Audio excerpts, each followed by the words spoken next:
Welcome to the deep dive. Today, we're plunging into a truly epic saga. Yeah, really epic. But not myths or ancient history. We're heading straight into the Maasai Mara. It's a story of family, loyalty, ambition, and just raw survival. We tough realities. We're digging into the lion dynasty of Maasai Mara. We've got some amazing, detailed sources chronicling the lives of 4 legendary lion brothers. Yeah, the material's incredible. And our goal here really is to give you a shortcut to understanding this, well, pretty unique animal story. Right. We're going to unpack the journey of Scarface, Hunter, Sikio, and Morani, from tiny cubs, completely vulnerable, all the way to their reign as the 4 kings, and then, well, their downfall, which is quite poignant. And it's not just about what happened, is it? We want to explore why their story hit so hard, why it resonates. Exactly. It's more than just events. So yeah, get ready. We really want to invite you into this tale. It's often more dramatic, honestly, more complex than fiction. Oh, absolutely. And you get these surprising insights into lion lives, into that whole unforgiving cycle of nature. Okay, so this story kicks off right in the Maasai Mara, these excerpts. They paint a picture of their early lives. What stands out right away about these brothers? Scarface, Hunter, Sikio, Morani. Yeah. What set the stage? Well, their mother was the lioness Nyota, and their father was the formidable Mfam, big male black mane from the Marsh Pride. Right. And what's striking is right from the start, even as little cubs, you could see their personalities emerging. Really that early? Yeah. Scarface, the firstborn, apparently he was already the biggest, the boldest one. Okay. Hunter, the second, was leaner, more focused, like a natural hunter even then. Then Sikio, you could spot him by his ears, apparently larger, always twitching. His name actually means ear in Swahili. Oh, interesting. Yeah, so he was the perceptive one, maybe a bit cautious. And then the last one, Morani, he was the social one, kind of the comforter for his brothers. Wow, so those roles were forming almost immediately. That's fascinating. It really is. And those first few months, the sources call it their golden age of cubhood. That must have been so important for them. Absolutely critical. It wasn't just about, tumbling around playing. They were honing skills. Skills they'd need to survive later. Like what? Well, Hunter, even as a little cub, was practicing stalking things like grasshoppers. Grasshoppers, seriously? Yeah. A bit of a humble start for the lion who'd become their main provider, their lifeline. True. And Sikio, with those amazing ears, he was always the first to pick up on, say, a safari vehicle approaching. The early sentinel. So always listening. Always. And Morani's role was just as key, comforting a brother who got hurt, keeping those social bonds strong. It really suggests they were laying the groundwork for that powerful alliance they'd become famous for. Okay, now let's talk about Scarface. This is where his legend really starts, right? Getting that start. He wasn't even a year old. That's right, barely a year. Yeah. There was this incident with a hyena clan. They were challenging the pride over a wildebeest kill, pushing their luck. And while the adults were dealing with the main threat, Scarface just charged a hyena. Unbelievable courage, really. Wow. But the hyena spun, raked its claws across his face, right over his eye, left that pale mark he'd carry forever. And his dad saved him. Mfalme came in like thunder, yeah. Yeah. Rescued him. But the mark was made. So that scar, it wasn't just physical, was it? It became the symbol, leadership potential showing up so early. Definitely. It probably taught him a lot about risk, but also confirmed his own bravery. To himself, and importantly to his brothers, it foreshadowed everything. But then as they got older, stronger, those manes starting to come in, they became a threat themselves, even to their own father. That's the harsh reality. The law of lions. Male dominance is absolute. So one day, Mfalme, their own father, he drove them out. Wow, just like that. Just like that. They were exiled, nomads. And this exile period, the sources call it the Great Filter, because most young males just don't survive this, right? They're alone, vulnerable. Exactly. It's incredibly dangerous. But for these 4, those individual skills we saw emerging, they weren't just for play anymore. They were survival tools. And they had each other. That bond must have been everything. Adversity forging something unbreakable. Absolutely. Many coalitions are unrelated males. But this brotherhood, tested by hardship, it made them different. Exceptional. So how did their roles solidify during this time? Scarface, the leader. Yeah, Scarface with that visible star, maybe it gave him an air of authority. He became the decision maker. Where to go, when to rest, crucially, which fights to avoid. You can't just charge into everything when you're young nomads. Makes sense. And Hunter, he became the provider, the lifeline. Precisely. His patience, his power. He was the one bringing down prey. Maybe a warthog, a young zebra, whatever they could get. He fed them when things got desperate. And Sikio, the sentinel, lived up to his name.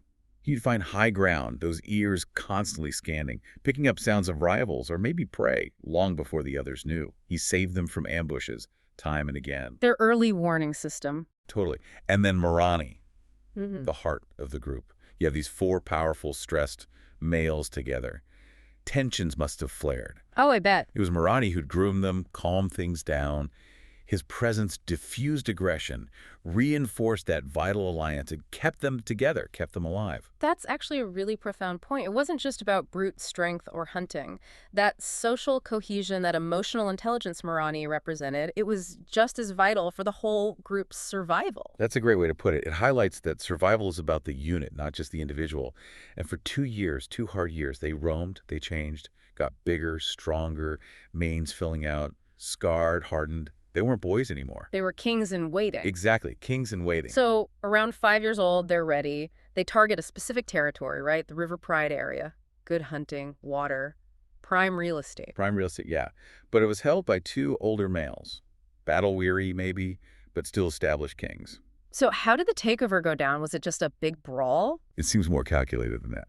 The sources describe it almost like an orchestrated storm of violence. Orchestrated. Well, Sikio, the sentinel, he apparently tracked the resident males for days, learned their patterns, their patrols. Kicking intelligence. Pretty much.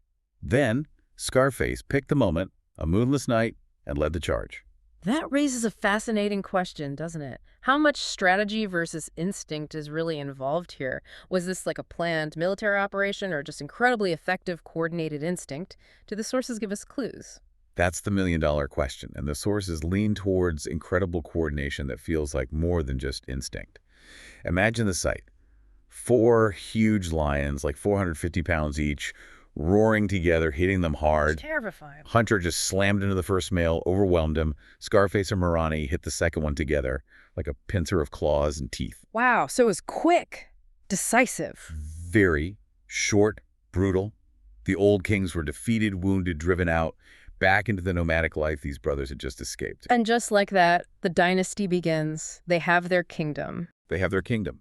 They claim the territory. The lionesses accept them. They start siring their own cubs.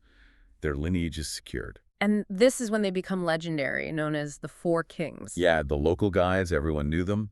Scarface leading with that calm intelligence. Hunter keeping everyone fed. Sikio patrolling the borders, ever watchful. And Morani, apparently the gentle giant, letting the cubs climb all over him. It sounds like their peak, a golden age for their rule. It really was. Okay. 6 glorious years. You'd hear their roars echoing across the valley every night. A declaration of power. Unmistakable. But nothing lasts forever, especially not in the wild. Time. Time is the ultimate predator, isn't it? No lion, however strong, could beat time. And the first blow to the dynasty? It was Sikio. Yeah, Sikio. It was during a really bad dry season. Prey was scarce. The pride was desperate. They went after a huge Cape buffalo bull. High risk, high reward. Oh, buffalo are dangerous. Extremely. The hunt went wrong. The bull got in a rage, turned on Sikio as he tried to get clear, gored him badly. Oh, no. It was fatal. The sources describe his brothers staying with him, nudging him. Their roars sounded different after that. Mournful, hollow. They'd lost their eyes and ears. That must have made them so much more vulnerable, losing their sentinel. Profoundly vulnerable. And it showed. About a year later, Hunter fell. He was older now, maybe a step slower. Yeah. He misjudged a strike on a zebra. A powerful kick caught him right in the jaw. Shattered the bone. Oh, God. How could he hunt? How could he eat? He couldn't. The great provider, he slowly starved, wasted away. His brothers tried to care for him, but there was nothing they could do. They lost their lifeline. Their greatest source of sustenance. Gone. Yeah. The collective strength was clearly fading. You just feel the weight of those losses on the ones left. So now, just Scarface and Morani, aging legends, covered in scars. Yeah, walking symbols of a fading era.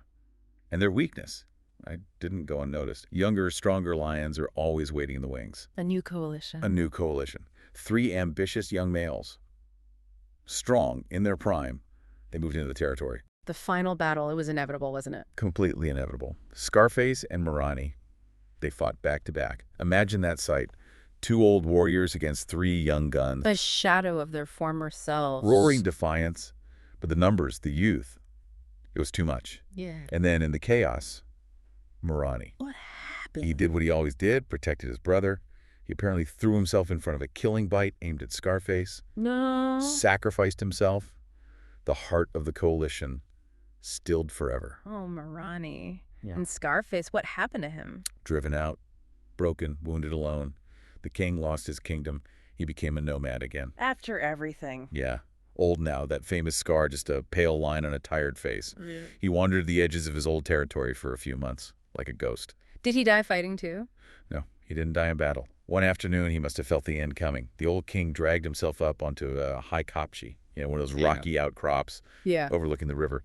The sources say it was the very same spot Sikio used to keep watch from. Wow, full circle. He lay down under an acacia tree he knew, looked out over the land that had seen his whole life play out. Birth, exile, conquest, loss.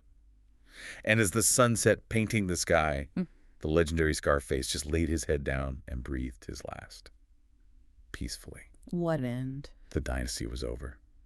But the story of the four brothers, the leader, the hunter, the sentinel, the heart that became legend, whispered across the Mara. It's just an incredible arc, isn't it? From those tiny cubs to mighty kings, and then this deeply moving, heroic end. These sources, they offer so much more than just a wildlife documentary. Oh, absolutely. If you think about the bigger picture, their story taps into such deep themes. Leadership, obviously.